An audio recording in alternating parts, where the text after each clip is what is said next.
Good day all, welcome back to South Africa, and this is South African Prepper. And as you can see, a nice sunny morning here in sunny South Africa.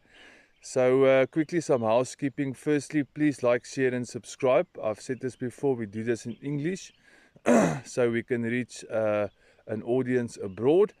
And then secondly is that you'll see that we've got some Kader friends that are commenting in the comment box, and I see some of you are trying to convince them that the road to socialism and communism, which they think will lead them into prosperity, is an absolute lie.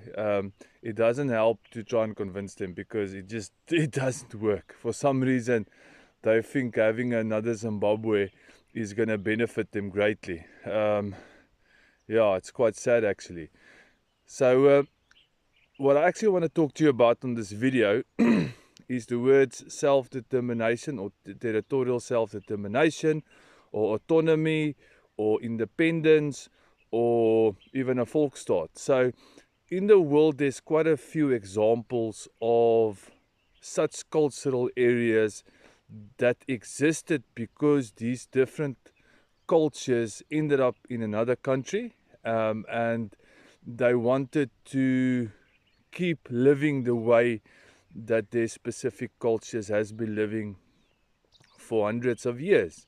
So one of the biggest examples is in Switzerland. Now, if you go to Switzerland, and you can Google this, don't take my word for it, but they've got a canton system. So Switzerland does consist of a lot of areas within Switzerland, obviously falling under the Swiss flag, but they've got set areas with different cultures that basically govern themselves.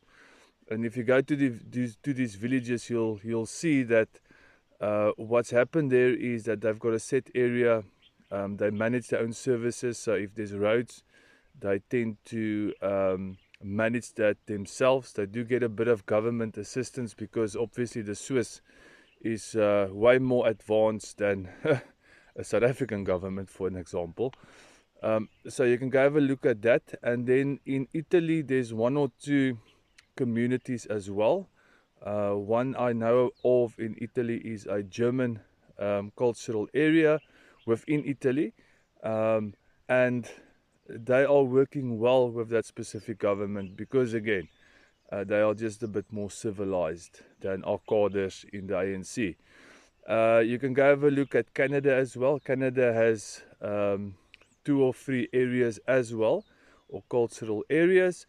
The one that I do know about again is a German, let's call it a settlement or German village, that only consists out of German speaking people. So within that community, they school their children in their own language. They talk and do business in their own language. And obviously, because it's a Western world, they get to deal with other people from outside the community as well.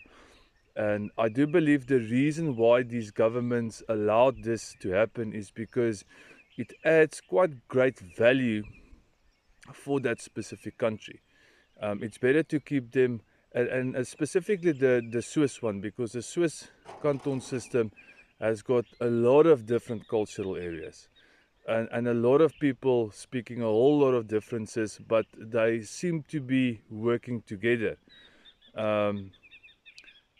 Everybody looking after their own areas, their own cultures, and then the government actually motivating them to better their areas by helping them.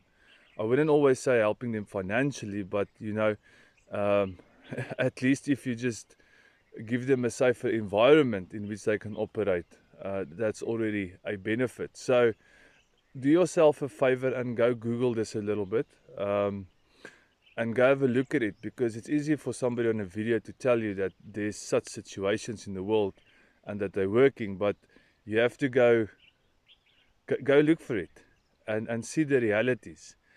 Now,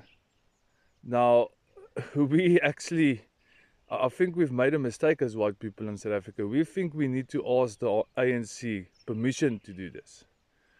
And at this stage of the fight, we don't need to ask anybody permission, because there are certain parts of South Africa that rightfully belongs to white South Africans. Obviously, to regain those areas would be unrealistic because the majority of people now living in those areas are African or black Africans, because we are also African. So in that case, certain areas is not viable or realistically speaking viable for us to try and regain. So one has to be realistic about this. Luckily for us, we can plant and sow and farm even in semi-desert areas. This is South African Prepper. God bless. The ANC may eventually lose the ability to grow and to renew itself. So therefore, I call upon you to return to the militancy of the ANC Youth League of the 1944 era, to go back to the militancy of the ANC Youth League of the 80s and the 90s. This is your heritage. That is where you belong. That is where we want to see the ANC Youth League returning to. We don't want to see an ANC Youth League that is docile. We don't want to see an ANC Youth League that is asleep during a revolution. You are the revolution.